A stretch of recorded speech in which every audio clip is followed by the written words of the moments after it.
Irmãos, eu não sei como é que está o seu coração nessa noite. Se você está feliz, alegre, que Deus te abençoe. Se estiver triste, Deus te abençoe. Eu quero analisar hoje com os irmãos sobre um tema: a presença que faz a diferença.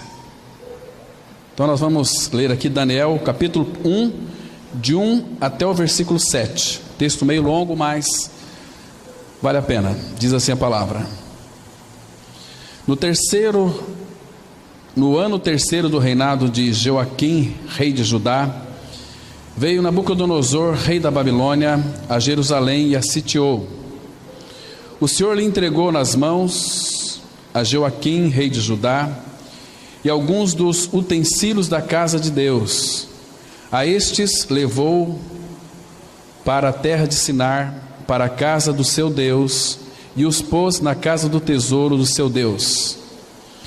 Disse o rei a Aspenaz, chefe dos seus eunucos, que trouxesse alguns dos filhos de Israel, tanto da linhagem real como dos nobres, jovens, sem nenhum defeito, de boa aparência, instruídos em toda a sabedoria, doutos em ciência, versados no conhecimento, e que fossem competentes para assistirem no palácio do rei e lhes ensinasse a cultura e a língua dos caldeus.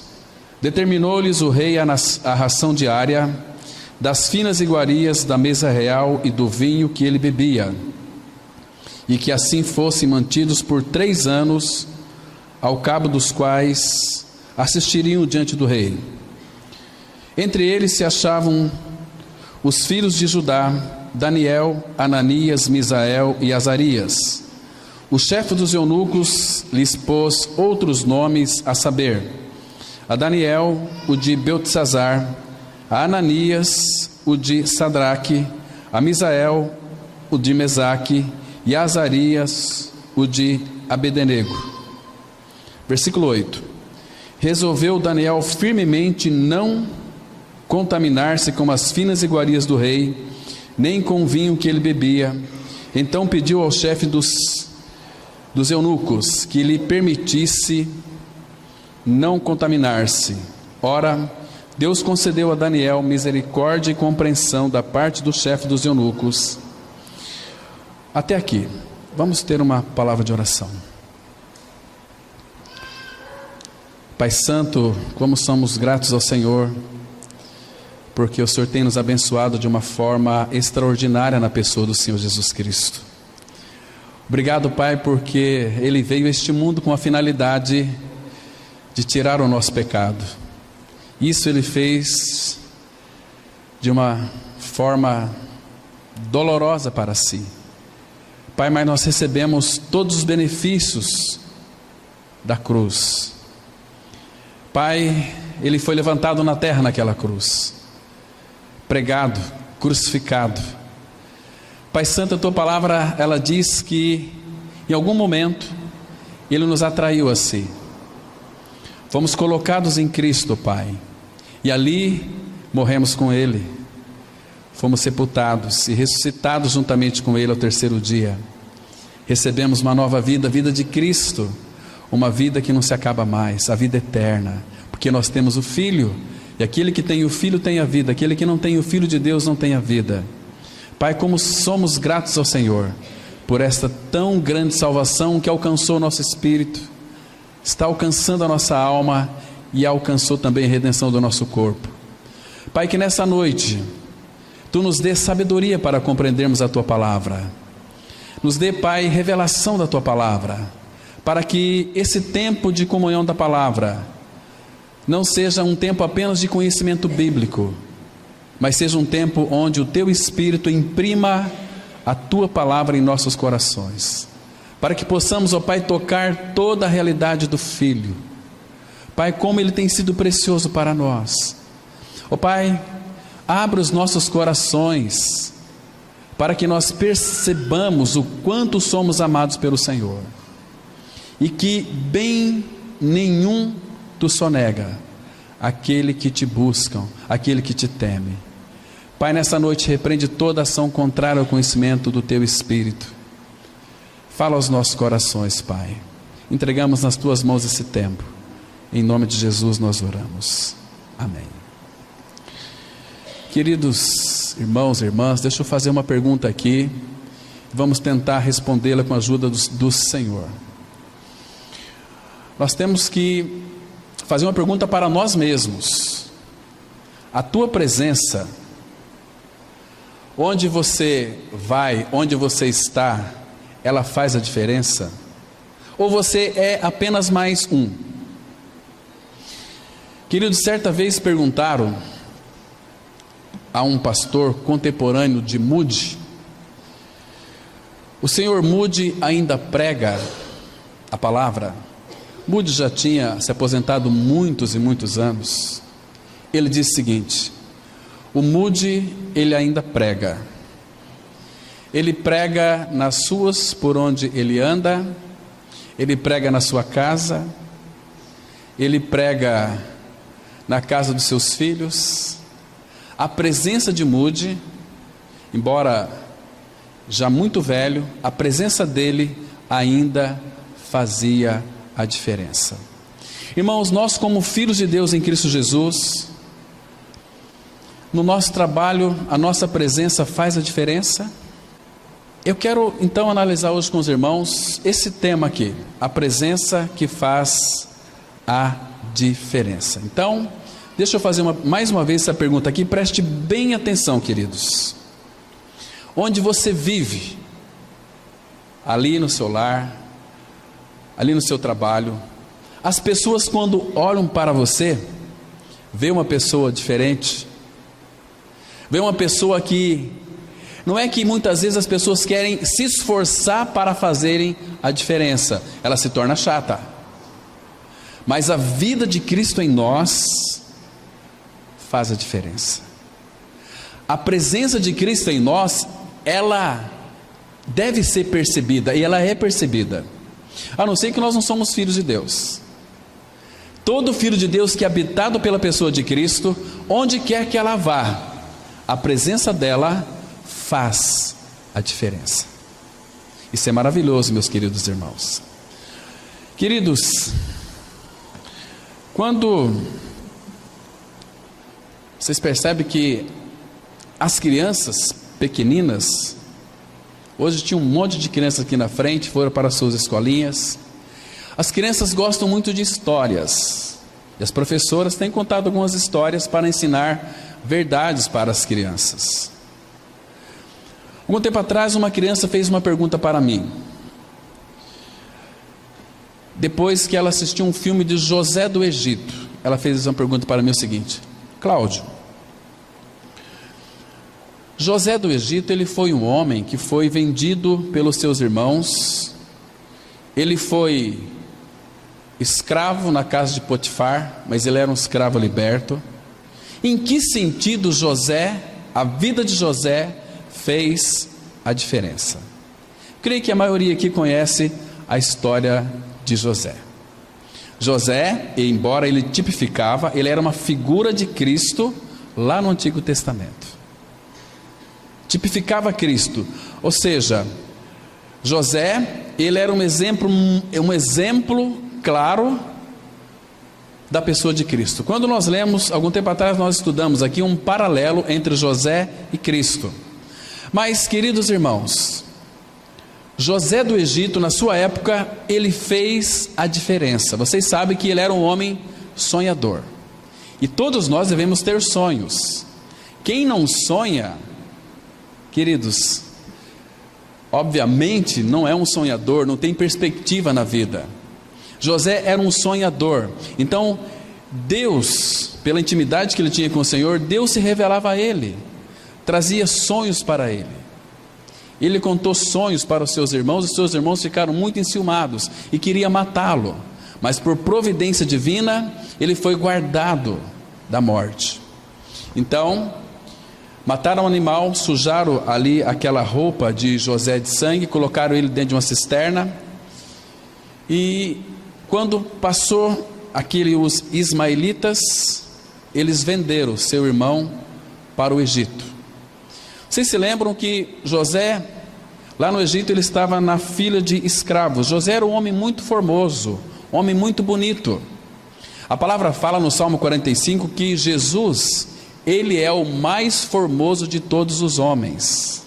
Então todo aquele que tem a vida de Cristo no seu interior, que é um cristão, ele é a pessoa mais linda deste universo, porque o falar de um cristão é um falar agradável, é um falar dócil, é um falar que transmite fé, graça, amor e esperança. Um cristão, ele sempre é um sonhador, ele sonha sempre com a glória, ele não vê a hora de voltar para a casa de papai. Quando às vezes nós estamos longe da casa dos meus pais, humanamente falando, moram lá no Paraná.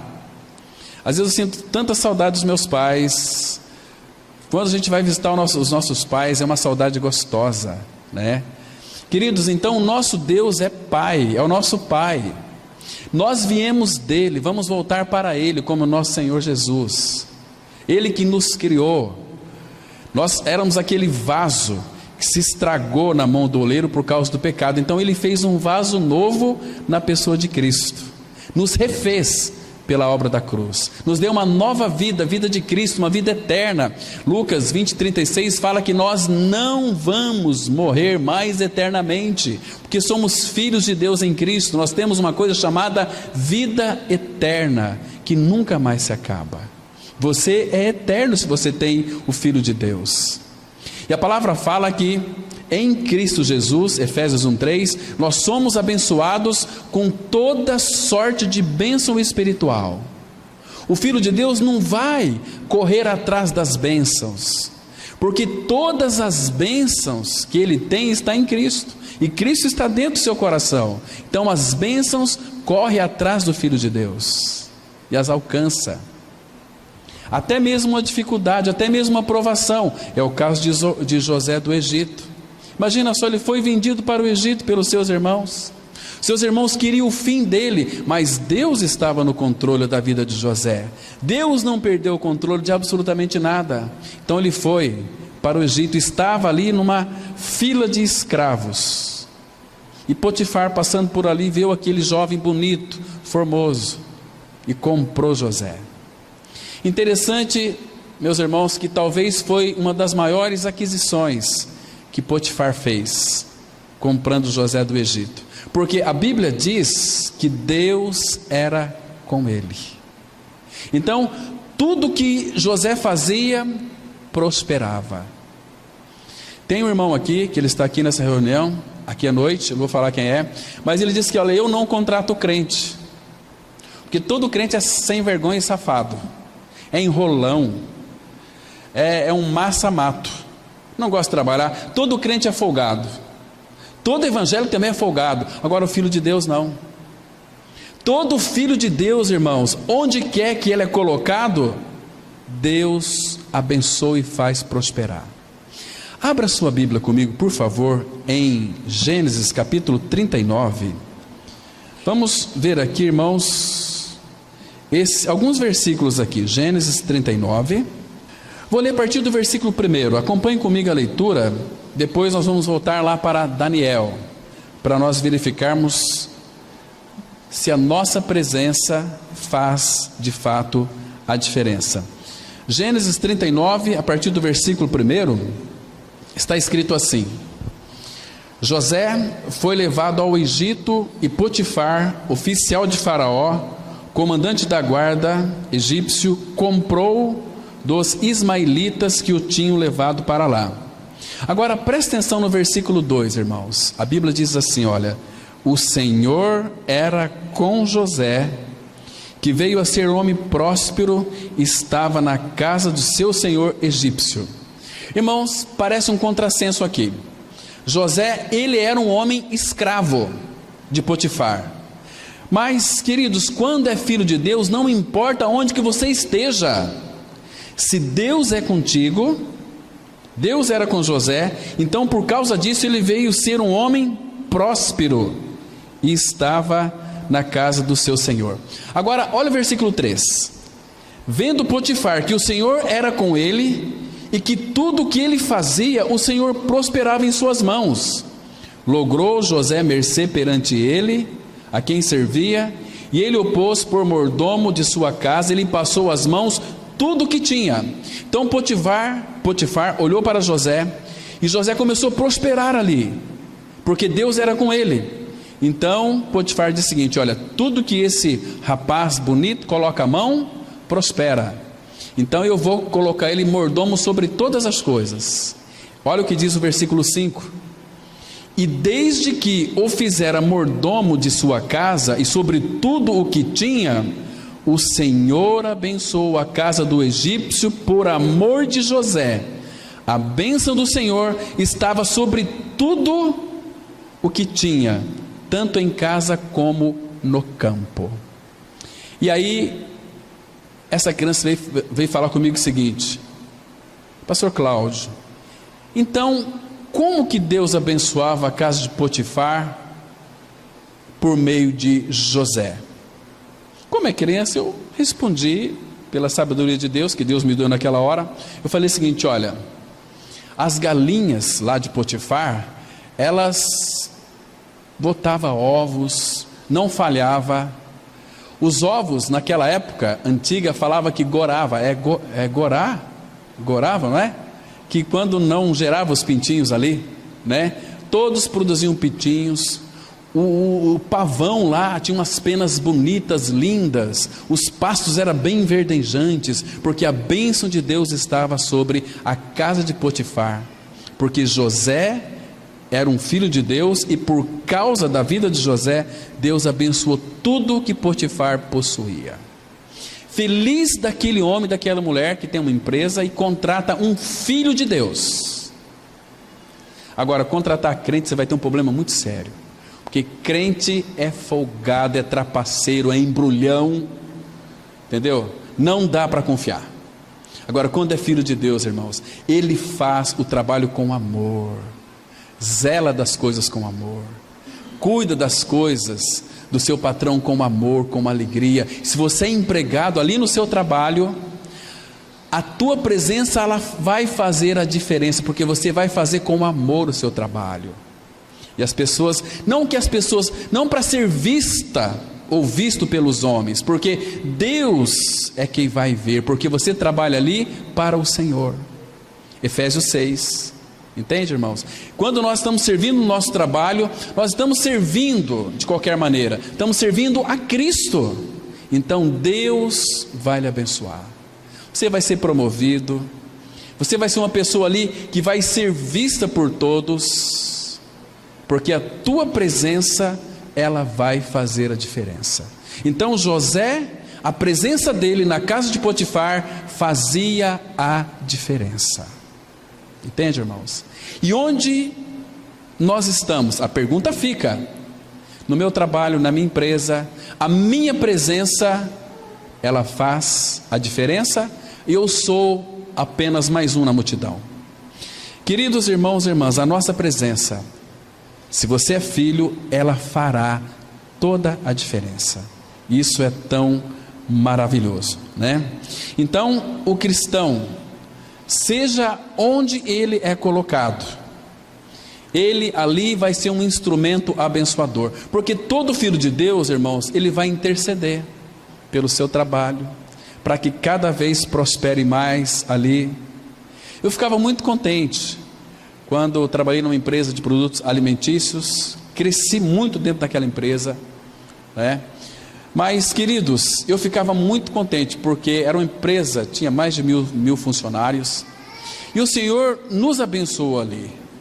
O Senhor foi tão maravilhoso conosco, que nós crescemos ali, irmãos, de uma forma, em 1 ano e meio, de uma forma assim absurda, dentro daquela empresa, né? E tomávamos decisões, e eu ficava muito contente quando ali os nossos patrões chegavam para nós e diziam o seguinte: olha, a empresa está indo muito bem, mas nós continuamos orando, Senhor, abençoa, para que se vai bem para eles, vai bem para todos os funcionários também.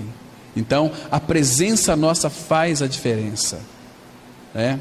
Um tempo atrás eu voltei lá em Arapongas, essa última vez que eu fui, o dono da empresa, um senhor já de 80 e poucos anos. Quando ele me viu, ele tem 2 empresas muito grandes, mais de 1000 funcionários. Ele me viu, estendeu os braços e falou: olha, Claudinho, me dá um abraço aqui. Que gostoso é isso, irmãos. Que delícia que é isso. Então, eu creio, irmãos, que a nossa presença ali fez a diferença. E até hoje ainda oro por aquela empresa, para que Deus os abençoe de uma forma bastante rica. Tá certo, queridos? Irmãos, vamos imaginar aqui, se a nossa cidade, aqui, a capital e todo o sul do Mato Grosso, se eles fossem assistidos pelo Evangelho e recebessem o Evangelho, obviamente ficaria tudo muito bom, não ficaria? Com certeza. Porém, nós sabemos que somos uma minoria. Mas, queridos irmãos, nós temos um Pai, o nosso Deus e Pai. Ele tem o controle de todas as coisas, tudo está em suas mãos. Deus não está preocupado com quantidade. Deus quer qualidade de homens e mulheres que creram no Senhor, que são seus filhos, para que possa fazer a diferença por onde quer que você vá. Está me compreendendo, irmãos?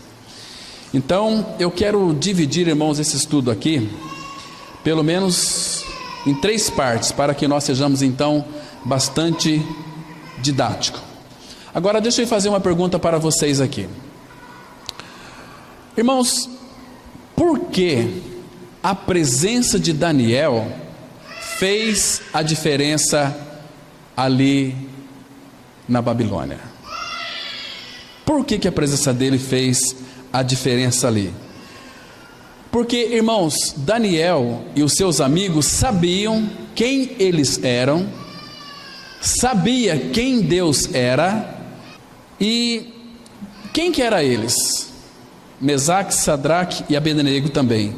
Eles eram jovens de Israel que foram levados cativos para a Babilônia 600 anos antes de Cristo. E a Caldeia naquela época era uma cidade idólatra. Nabucodonosor, ele era conhecido no mundo inteiro como um rei poderoso. Ali reinava a idolatria. Lá da Caldeia que saiu o esoterismo, lá da Caldeia que saiu uma série de heresias, foram introduzidos no mundo inteiro, inclusive no meio de muitas denominações evangélicas, que usa o esoterismo, que usa tantos acessórios para colocar na palavra, então tem contaminado as escrituras sagradas. Às vezes deixa as escrituras de lado e vamos partir aqui por uma campanha. Vamos fazer uma campanha para tentar dobrar o coração de Deus. Queridos, Deus não se dobra aquilo que você faz. Hoje em dia as pessoas são muito conhecidas pelo seu carisma, mas não tem caráter. O nosso caráter foi crucificado com Cristo. Cristo é a nossa vida, então o que tem que ser formado em nós é o caráter de Cristo. Então, queridos, naquela época a Babilônia era dominada pelo rei Nabucodonosor. Ele estava no poder, tinha o poder de decisão em suas mãos, era o rei com seus exércitos bem treinados, que invadia os outros territórios e conquistava e levava muitos cativos. Então era considerado como o Império Babilônio. Agora, volta aqui para Daniel no capítulo 1, vamos ver algumas coisas aqui fundamentais, queridos. Então, era um império babilônico, como era conhecido naquela época, Babilônia. Mas ali, irmãos, nós temos 4 jovens, Daniel, Sadraque, Mesaque e Abednego. Foram os 3 jovens que naquela época, eles fizeram a diferença. Irmão, se você estudar um pouquinho sobre a história da igreja, você vai perceber que até hoje o rei Nabucodonosor, ele é sinônimo de poder, né? Sinônimo de grandeza. E lá estão esses 4 jovens. Daniel, queridos, imagina a situação que esse jovem estava vivendo lá na Babilônia, porque eles foram levados para lá cativos. Algum tempo atrás, uma mãe me procurou dizendo o seguinte: olha, pastor Cláudio, a minha filha vai para os Estados Unidos fazer um intercâmbio. Ela chorou bastante, ficava preocupada com uma filha. Está lá nos Estados Unidos, só daqui a um ano que eu vou ver a minha filha. Intercâmbio. Ela sofreu bastante, mas a mãe sabia que a filha estava num lar cristão e em um lar seguro. Agora Daniel, Sadraque, Mesaque e Abednego, imagina, irmãos, como estavam os pais desses jovens. E eles sabiam que a Caldeia era um lugar de idolatria. Talvez eles pensavam assim: aquele povo vai fazer a cabeça dos meus filhos. O que será de meu filho? Então a preocupação era muito grande, irmãos. Mas, queridos, Daniel, Sadraque, Mesaque e Abednego, eles fizeram a diferença ali na Caldeia. E eu fico imaginando o que estava na cabeça de Daniel.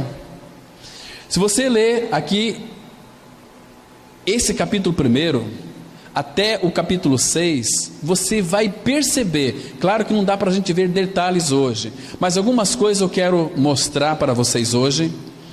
Eu quero pegar esse capítulo 1, trazer para os nossos dias, irmãos, para nós verificarmos que quão nocivo é o sistema maligno. O sistema todo ele é maligno, mas ele tem influência em nossas vidas. E se nós não vigiarmos, nós somos levados como uma enxurrada por esse sistema. Então, irmãos, o que estava acontecendo aqui, irmãos? Primeiro, eu não sei se você de fato tem sido levado pelo sistema. E o sistema, ele é um sistema que de fato, ele fica batendo todos os dias na sua cabeça até perfurar e entrar. E tem muitas pessoas hoje em dia que a grande maioria são zumbis. O sistema incutiu na mente deles, que algum tempo atrás eu atendi uma mocinha, que a mãe, preocupada, disse o seguinte: olha, minha filha, ela é doente, se tirar o celular dela, ela tem ânsia de vômito. Imagina só a situação. Celular o dia inteiro até altas horas da noite. Tempo atrás, uma mãe, ela abriu a cortina da sua casa e falou: filho, venha ver que lindo o nascer do sol. Vem, filho, ver aqui. E o filho: não, mãe, olha, mãe, vem cá. Esse é o nascer do sol. Mostrou para ela no computador o nascer do sol. Olha, eu já sei, mãe, como é que é. Olha que lindo aqui no computador. Tem uma foto linda. E debaixo do computador tinha um balde. Aí a mãe falou: isso aqui, o meu filho, ele não consegue sair do computador, ele faz xixi aqui, reinventando o pinico. Pasmem, pensando que isso é brincadeira. E quantos adultos que são viciados nesse sistema, que é maligno, a palavra fala que o sistema é maligno. As redes sociais é uma bênção, se nós soubermos usar e com moderação. Muitos pais impõem limite para os seus filhos, mas eles mesmos não se limitam. Eles não são exemplo para os seus filhos e quer fazer com que os seus filhos se encaixem aos seus padrões.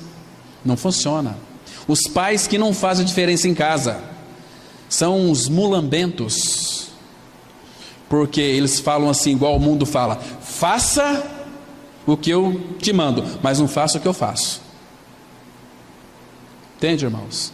O telefone toca, o pai fala assim: olha, se for para mim, diga que eu não estou. E o filhinho, ele está vendo a atitude do pai, ensinando o que para os filhos? Mentira. Queridos, você como pai, você como mãe, você tem feito a diferença na vida dos seus filhos? Ou não? Daniel, Sadraque, Mesaque e Abednego, eles fizeram a diferença lá na Babilônia. Não era no país deles, não era na terra deles, e eles foram levados cativos. Então aqui tem algumas coisas bem interessantes. Olha como é que o mundo escolhe, irmãos. Versículo 4, Daniel 1:4. jovem sem nenhum defeito, de boa aparência, instruído em toda a sabedoria, doutos em ciência, versado no conhecimento, e que fossem competentes para assistir no palácio do rei e lhe ensinasse a cultura e a língua dos caldeus. Irmãos, graças ao Senhor, se você ler todo o capítulo, você vai perceber que a cultura dos caldeus não influenciaram a vida de Daniel, Sadraque, Mesaque e Abednego, porque eles conheciam o Deus de Israel, que é o nosso Pai Celestial, né? Irmãos, queridos, deixa eu trazer para vocês aqui hoje. A tua comida, quem que determina? É o sistema ou é você?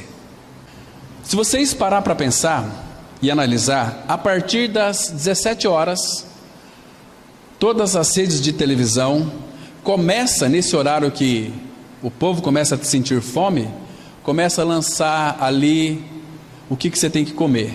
Come um lanchinho, uma novidade, isso aqui é bom. Incute na sua mente. Aí você vai para o shopping, eu quero comer um lanche, aquele lanche. E vai lá e você começa a comer esse lanche, e você não entende, porque às vezes você fica tão barrigudo e barriguda. Não tem limite. O sistema está inserindo em você uma série de coisas, de iguarias. Olha aqui o versículo 5. Determinou-lhes o rei a ração diária das finas iguarias da mesa do rei e do vinho que ele bebia, que assim fosse mantido por 3 anos, ao cabo dos quais assistiriam diante do rei. Vocês vão comer o que nós dermos, na minha casa não. Que história é essa? Tem que ser uma alimentação regrada. O cardápio quem faz lá na minha casa é a minha esposa, em concordância comigo. Entende? Ah, vamos comer. Não. As crianças, irmãos, quando vai chegando na hora do jantar, o que eles pedem? Ah, eu quero um lanche, quero isso, aquilo. Por quê? Porque está incutido. Quando, por exemplo, você quer tomar um refrigerante, qual o primeiro refrigerante que vem na sua mente? Aquele pretinho ali, né? Não vou fazer propaganda aqui não. Aquele pretinho, né? Vamos tomar um refrigerante, mas por que você lembra desse refrigerante? Porque está incutido na sua mente, o sistema está lá, batendo todos os dias, pim, pim, pim, pim, pim, pim. O sistema tem determinado para muitas pessoas o que eles têm que vestir. A moda é da última novela, aquelas mulheres, aqueles vestidos. Queridos, começa uma novela, na outra semana as madames, os rapazes, as mocinhas estão usando aquelas mesmas roupas. Perdeu totalmente a identidade, a pericrição de escolha. São guiados pela cabeça do sistema dos outros. Queridos, no nosso lar, nós temos que fazer a diferença. Temos que ser homens e mulheres sábios, não ser dirigido por outras pessoas. Talvez aqui cabe uma pergunta: você é martelo ou você é bigorna? Você dá a forma ou você toma a forma do mundo? Paulo, escrevendo a Romanos 12, 1 e 2, ele diz assim: não vos conformeis com este mundo, mas transformai-vos pela renovação da vossa mente. O que é tomar a forma do mundo? É uma forma de fazer bolo? Coloca ali o bolo, ele vai sair, se for quadrado, é quadrado a forma. Se for uma forma retangular, o bolo vai sair retangular. E tem muitas pessoas tomando a forma do mundo. E dizem: mas eu sou filho de Deus. Mas eu também sou filho de Deus. Eu não mato, eu não roubo, eu não vou para o inferno. As pessoas boazinhas são as mais terríveis de serem regeneradas. Depois vocês leem o livro de Jó, como que Deus teve que usar até Satanás para salvar Jó. Porque ele conhecia Deus só de ouvir, não tinha uma visão espiritual. Está entendendo, queridos? Então, você é levado pelo mundo a comprar as coisas do mundo, a comer aquilo que o mundo te oferece, ou é você quem determina? Veja aqui o versículo 8. Veja a atitude de Daniel. Resolveu Daniel firmemente não contaminar-se com as finas iguarias do rei, nem com o vinho que ele bebia. Então pediu ao chefe dos eunucos que lhe permitisse não contaminar-se. Quando Daniel resolveu, porque ele sabia que quem dirigia ele era o Senhor, não ali o rei Nabucodonosor, embora ele estava na Caldeia. Nós estamos neste mundo, irmãos, mas nós somos do mundo. Paulo, ele escreveu assim, em Gálatas 6, versículo 14: mas longe esteja de mim gloriar-me, a não ser na cruz de nosso Senhor Jesus Cristo, pela qual o mundo está crucificado para mim e eu para o mundo. Ou seja, eu estou morto para o mundo está morto para mim. Mas nós sabemos que o mundo para muitos está bem vívido. As pessoas têm prazer em desfrutar das coisas deste mundo, que o mundo impõe para elas. São pessoas que não têm decisão, não têm resolução de dizer: não, eu sou martelo, não vou ser bigorna. Daniel resolveu firmemente não contaminar-se. Queridos, o cristão, ele vive na contracultura. Entende, irmãos? Meus irmãos, então esses 3 jovens fez a diferença lá na Caldeia, numa terra idólatra. Imagina a situação deles aqui. Queridos irmãos, hoje em dia, uma das coisas que o sistema já fez é desvalorizar aquilo que Deus coloca valor. Deixa marcado aqui, deixa o teu dedinho marcado aqui. Abra em Provérbios capítulo 22, versículo 1. Provérbios 22, versículo 1. Aqui a Bíblia vai mostrar para nós de algo que tem muito valor, né? Para você e para o Senhor também. Preste atenção aqui, queridos. Diz assim a palavra, Provérbios 22, verso 1: mais vale o bom nome do que as muitas riquezas, e o ser estimado é melhor do que a prata e o ouro. Irmãos, o bom nome vale mais do que muitas riquezas. Então, o que o sistema quer fazer conosco? O teu nome não tem mais valor. Volta lá para Daniel capítulo 1, deixa eu mostrar aquilo que nós já lemos aqui. Então, o que aconteceu ali, irmãos, na Caldeia? O que o sistema queria fazer com aqueles jovens? Diz assim a palavra. Vamos ler aqui o capítulo 1, deixa eu ler para vocês, o versículo 7. Olha aqui, Daniel 1, versículo 7. Lembra lá de Provérbios 22, 1, que o bom nome vale muito mais do que muitas riquezas. E aqui 1,7 diz assim a palavra: o chefe dos eunucos lhes pôs outros nomes, a saber, a Daniel, o de Beltesazar, a Ananias, o de Sadraque, a Misaías, o de Mesaque, e a Azarias, o de Abednego. Muito bem, trocaram o nome deles. E para os nossos dias, hoje, o teu nome tem valor? Não tem. Nome está relacionado ao caráter, à pessoa. Queridos irmãos, se você for comprar alguma coisa, a prestação, o teu nome não tem nenhum valor mais. O que eles vão exigir de você ali? O número do teu CPF. Está vendo, irmãos, que o sistema faz? Não é o teu nome, mas é o teu número. Coloca um número lá, é o teu CPF. E o teu nome? Então nós somos, irmãos, graças ao Senhor, conhecidos pelo Senhor pelo nome. Quando Cristo foi crucificado, que Ele nos atraiu no seu corpo na cruz, irmãos, que obra bendita. A salvação, ela não acontece assim de uma forma, vamos supor aqui, está todo mundo aqui juntos, todo mundo creu. Mas se todo mundo creu no Senhor Jesus Cristo, na sua morte e ressurreição com Ele, foi porque individualmente Ele chamou a cada um de nós pelo nosso nome. A palavra dele não tem poder? Vocês se lembram, irmãos, quando Lázaro, ele foi ressuscitado? Lázaro não teve ressurreição, teve ressuscitação, porque Lázaro depois morreu.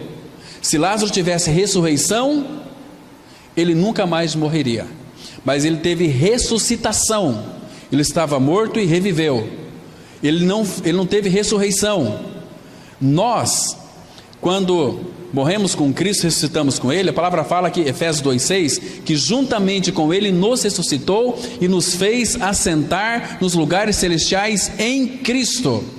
Então, irmãos, nós já estamos lá pela fé. Um dia, se a gente vamos morrer, se Jesus não voltar antes, o nosso corpo vai para a sepultura, vamos ganhar um corpo glorificado, mas nós já estamos lá com Ele pela fé. Entende? Então, vocês se lembram quando Lázaro estava ali na sepultura? Jesus chegou, depois de 4 dias, Lázaro estava bem morto, e quando Marta viu Jesus, disse o seguinte: Senhor, se tu estivesse aqui, meu irmão não teria morrido. Mas já faz 4 dias.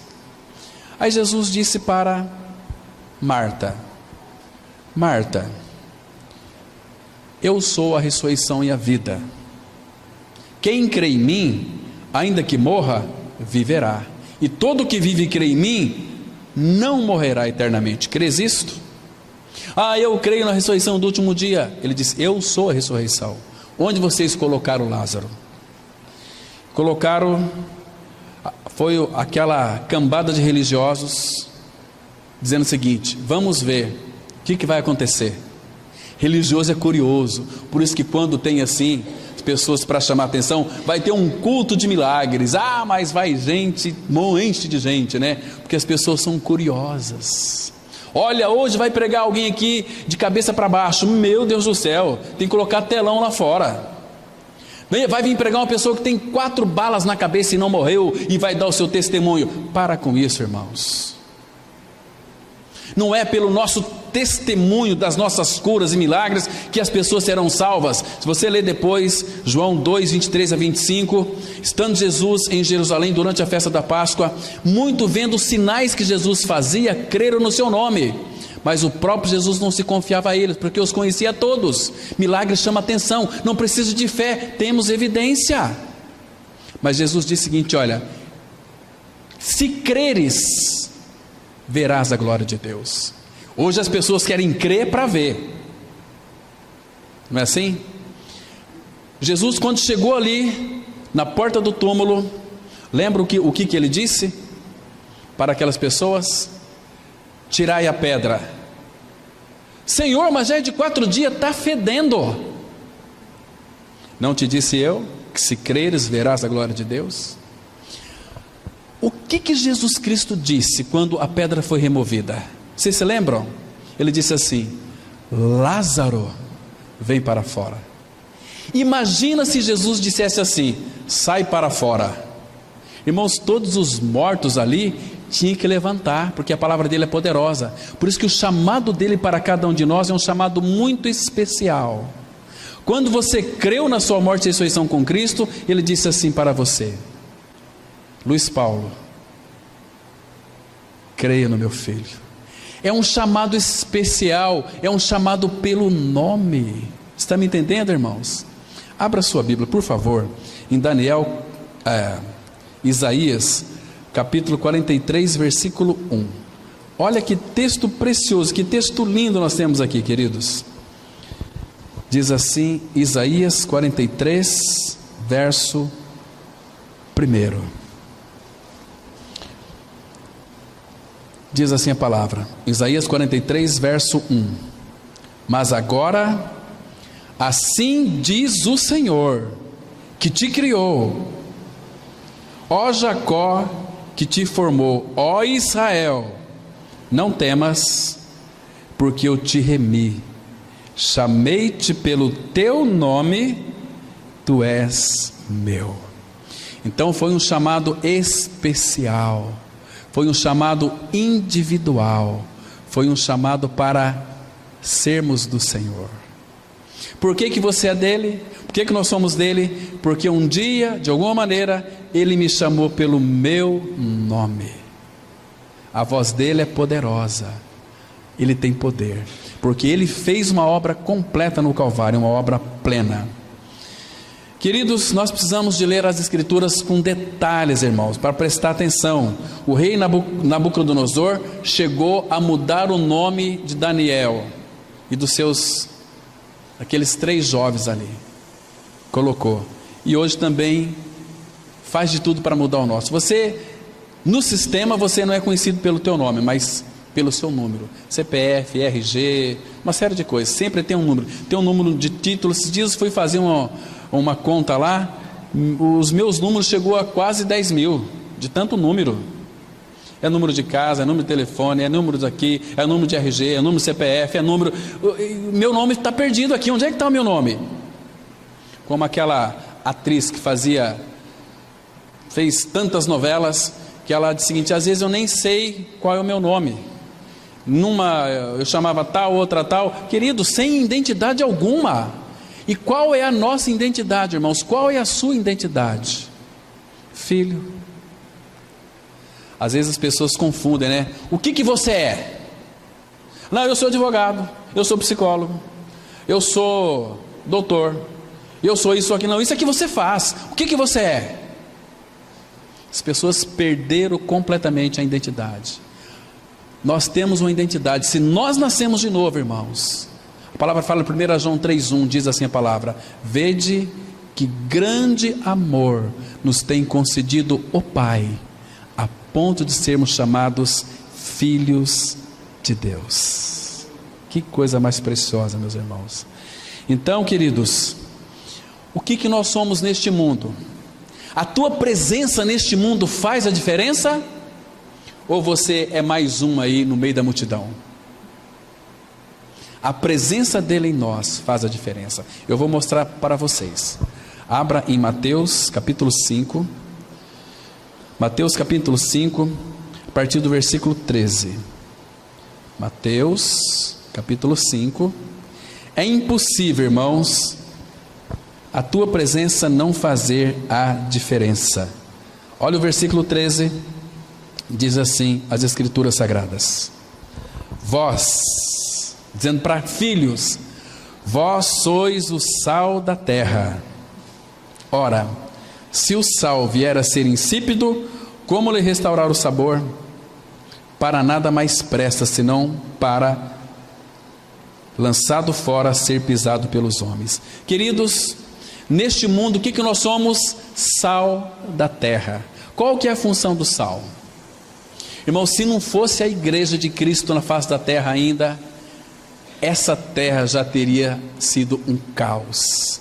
Fico pensando, dentro em breve, nosso amado Senhor vai vir nos buscar.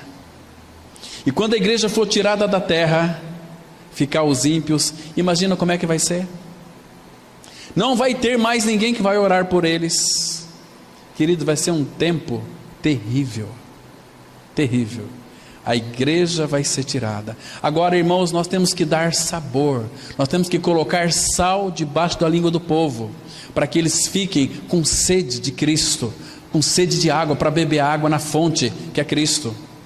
Então o sal também é para conservar este mundo. Antigamente não se usava geladeira, não tinha geladeira, não se usava porque não tinha. Então as carnes daqueles animais que eram de suíno, de bois, era colocado naqueles varais, né?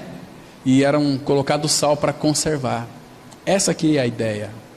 Então o mundo ainda existe um certo equilíbrio, porque a igreja está na face da terra ainda, a noiva de Cristo está na terra, e Jesus disse aqui: vós sois o sal da terra. Agora, se nós formos insípidos, para nada nós prestamos, a não ser pisado pelos homens. Então aqui cabe uma pergunta: a tua presença faz a diferença? Olha o versículo 14. O que mais que nós somos aqui? Vós sois a luz do mundo.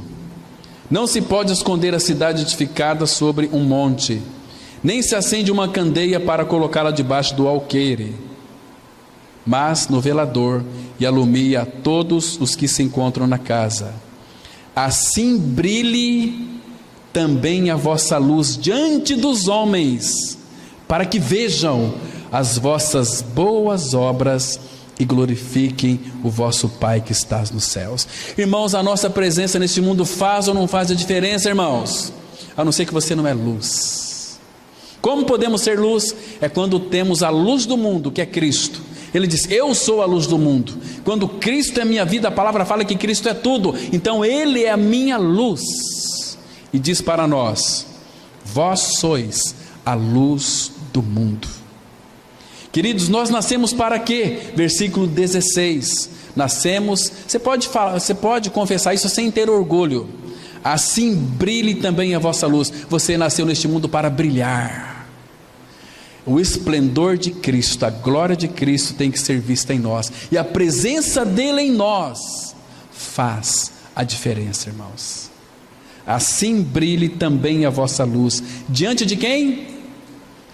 Diante dos homens, para que eles vejam as vossas boas obras. Porque as obras de um filho de Deus foi aquelas que Deus preparou de antemão para que nós andássemos nelas. Então, fazer as obras de Deus, todo crente faz as obras, sabe de que maneira? Murmurando. Eu trabalho tanto, eu recebo tão pouquinho. Murmurante, reclamão. Pessoas assim não prospera. Mas aqueles que ganham um pouquinho, que é a luz do mundo, e fala: graças ao Senhor, porque eu tenho meu ganha-pão, o Senhor tem me abençoado, o Senhor vai abençoar cada dia mais, meus irmãos. Esse tempo atrás eu estive num banco, estava eu, outra irmã e a minha esposa, e naquela fila, e estava ali uma pessoa rosnando e reclamando, era uma crente. Só por Deus, só por Jesus Cristo, aquela coisa toda, esse banco aqui é terrível, aquela coisa toda. Eu falei: senhora, deixa eu falar um pouquinho com a senhora, porque eu não suporto isso, irmãos. Por que essa murmuração toda? Esse banco aqui, eu saí de um, agora para cá o que eu ia fechou. Por que o senhor está murmurando? As pessoas estão vendo e falam assim: se isso aí significa ser um cristão, eu quero distância. Mas agora, se é uma filha de Deus, queridos, está na fila, que preciosidade. Eu estou ali, Deus vai mostrar alguém para você conversar, para falar de Cristo. Você vai ser uma pessoa dócil. Olha, eu gosto tanto, meus irmãos, quando existe aquelas pessoas cortês, e o mundo, pessoas do mundo são mais cortês do que esses evangélicos de meia sola, mequetrefe. Porque os ímpios, eles são cortês. Quantas e quantas vezes estavam em filas de banco, filas de qualquer outra coisa. Por favor, senhora, toma a frente aqui. Não, faço questão, e vai lá para trás. Queridos, dá vontade de dar um abraço nessa pessoa, né? Que cortesia é essa? Que cortesia é essa? Meu Deus.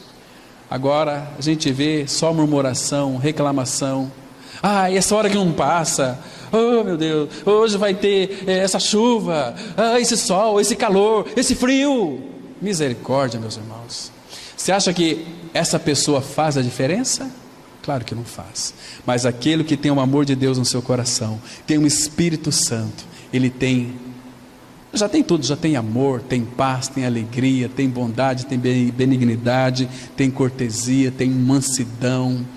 É uma pessoa que brilha. As pessoas olham para ele e dizem o seguinte: puxa vida, olha, que Deus seja louvado, porque eu vejo em você uma luz, vejo em você uma coisa que o torna tão diferente. É gostoso isso, irmãos, porque um falar doce, um falar agradável, contagia. E eu amo estar perto de pessoas que têm um falar agradável, um falar dócil, um falar sábio, um falar que expressa Cristo. São pessoas que de fato fazem a diferença. Abra sua Bíblia, por favor, em 1 Pedro, capítulo 2, versículo 9. 1 Pedro 2, verso 9. Texto muito precioso, conhecido, mas vale a pena nós lermos aqui. Irmãos, como que a nossa presença não vai fazer a diferença? Olha que lindo o texto que nós temos aqui. 1 Pedro 2, versículo 9 e 10. Diz assim a palavra: vós, porém, sois, não é que vai ser, sois raça eleita, porque lá em Efésios 1,4 a palavra fala que nós somos eleitos em Cristo.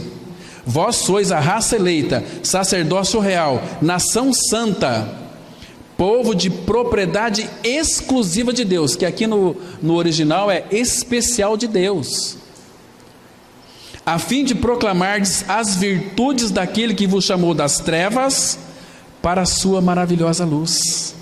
Vós sim, verso 10, que antes não eres povo, mas agora sois povo de Deus, que não tinhas alcançado misericórdia, mas agora alcançastes misericórdia. Irmãos, a nossa presença deve fazer a diferença.